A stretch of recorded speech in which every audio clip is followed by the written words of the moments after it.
Hey everyone, this is Tim from Your Six Studios. Today in this video, I'm going to show you how to view your most played games on your PlayStation 5. So if you've been playing a lot and just are curious, go to your profile right here under the quick menu, and then select profile.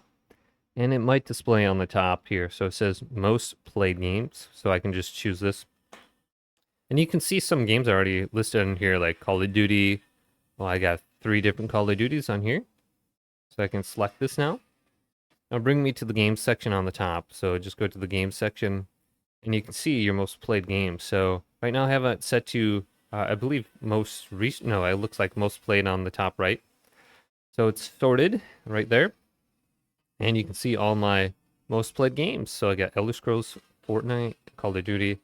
You can go by sort by right here and just see these. So hopefully this video did indeed help you guys out. Did leave it a big thumbs up.